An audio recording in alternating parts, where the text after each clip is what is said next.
unfortunately for Angel Reese, she's dead last. And I'm not kidding you in this list of players. And she looks really, really bad in comparison. And we're going to take a look at that. What if I told you that one of the most talked about rookies in the WNBA is also among the league's least efficient scorers? While Angel Reese boasts a massive social media following, her shooting stats paint a much less glamorous picture, one that many of her supporters seem unwilling to face. Oh, refreshing to see some shots actually make it. Refreshing? Oh no, that's Angel Reese's music! Bang! You like Mustangs? Your favorite player is Lawal Dang? Oh, you said bang! Stick with me, because what I'm about to show you might shock you. If you already think Angel Reese is struggling, wait until you see the numbers. They reveal she's performing even worse than you thought.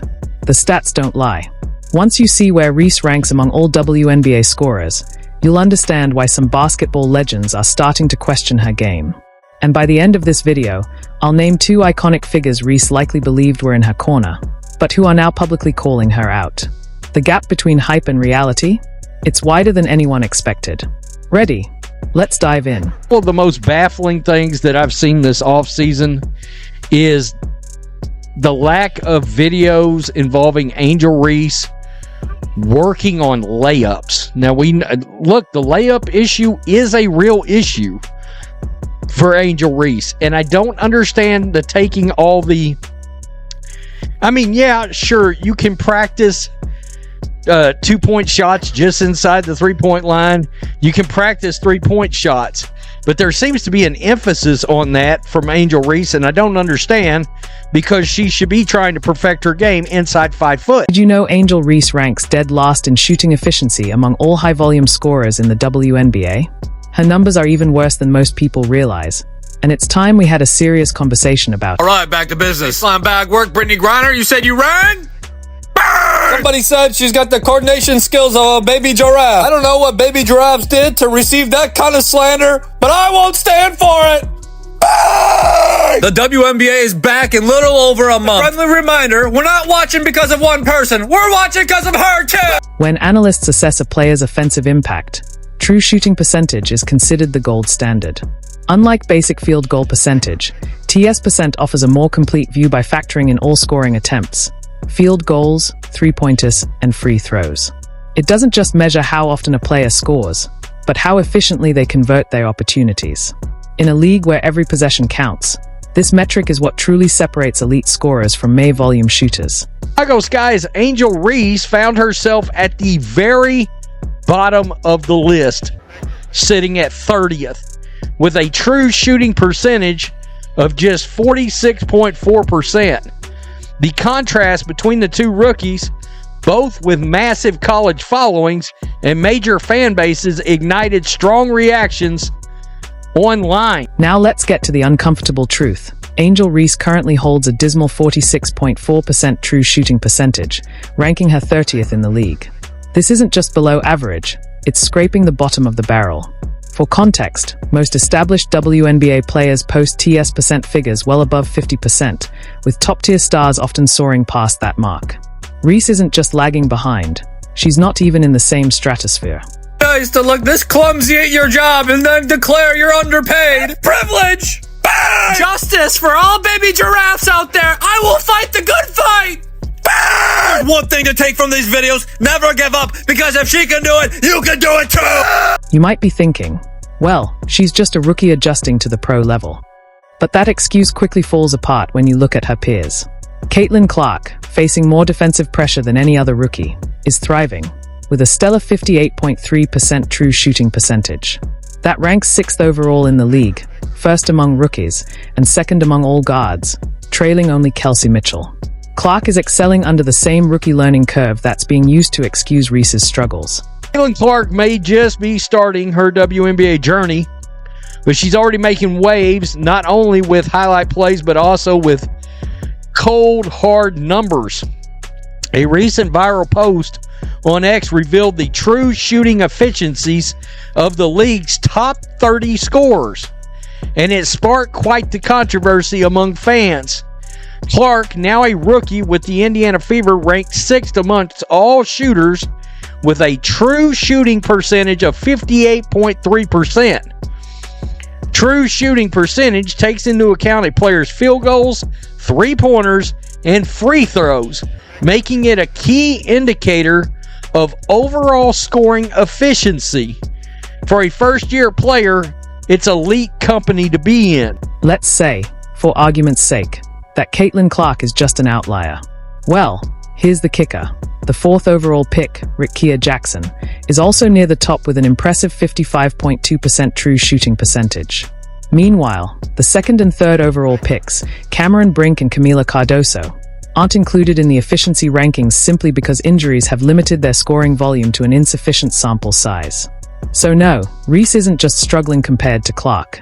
She's behind the rest of her draft class, too. Clark's game has translated well to the pros. Her shooting from deep remains a threat, 33.9% from beyond the arc. She was 13th in the league, while her mid-range and inside games are just as effective.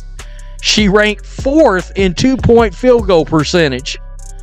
I mean, see, that's where I'd expect Angel Reese to be real high. Nah. And 2nd in free throw shooting with a remarkable 90.9%. Her effective field goal percentage, EFG, which adjusts for three-point shots being worth more, stood at 52.1%, good for 10th overall. Now here's something truly surprising and rarely discussed. Nearly 40% of Angel Reese's much-celebrated rebounds come from grabbing her own missed shots. Let that sink in. While her rebounding numbers may look impressive on the surface, they are partially inflated by her own scoring inefficiency. She's effectively generating second-chance opportunities by missing shots that most post players would finish on the first try. And if her true shooting percentage doesn't raise enough red flags, consider this. Her effective field goal percentage sits at a league-worst 39.5%. That's not just bad, it's catastrophic. When Reese looks to score, the Chicago Sky are statistically better off if nearly anyone else takes that shot. Her inefficiency doesn't just hurt her stat line. It disrupts the flow of the entire offense and lowers the team's ceiling. No wonder defenders aren't rushing to close out on her. Contrast, Reese's shooting woes drew criticism. She finished 30th in two-point percentage at 40%. God. 29th in three-point percentage, 18.8. And her effective field goal percentage was a league low 39.5%. That's crazy as hell. And I don't want to hear nothing about a big. We're going to take a look at something. Even from the free throw line, often a reliable scoring source for bigs, she landed 27th. Considering most of Reese's shots come from close to the rim. And here's the kicker. The numbers actually get worse when you break down where Angel Reese is taking her shots and how she's missing them. We haven't even touched on the most damning stats yet.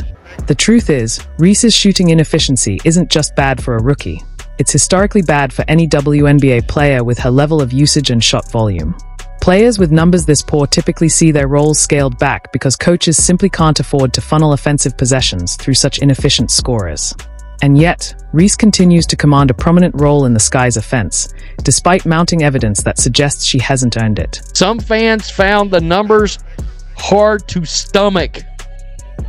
A 6'3" post player that shot 90% of shots from 5 foot within 5 foot is at 30.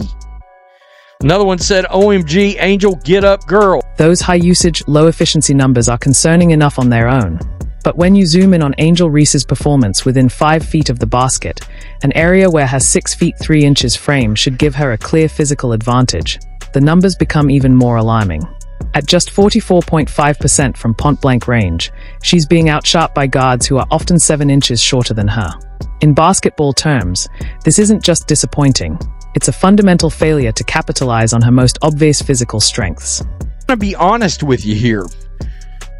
I think it is a deal that is eventually going to get her benched in the WNBA. I think that will happen one day.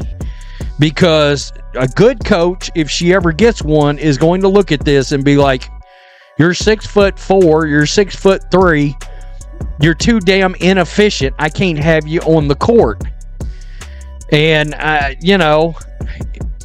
just perfect your craft. And then worry about all the other collateral things around you after the. Let's put this into perspective. At 6 feet 3 inches with an impressive wingspan, Angel Reese should be a nightmare for defenders near the basket. When a player of her size establishes position inside, conventional basketball wisdom tells us those should be nearly automatic 2 points. Yet somehow, Reese converts these high percentage opportunities at a rate that would make even perimeter players cringe. Most WNBA players hit shots in this area at a rate between 55% to 65%, making Reese's 44.5% truly stand out, and not in a good way. And it gets worse. From 5 to 9 feet out, she shoots a dismal 11%. That's right, 1 out of every 10 shots from mid-range. It's just a fact. She is, it's more than a fact. She is not good at layups. But I was looking at her stats. I jotted some down right here, and she shoots an abysmal 39% from the field. She shot below 50% on shots less than 5 feet away, which is bad. And even worse than that is that shots from 5 to 9 feet, 13%.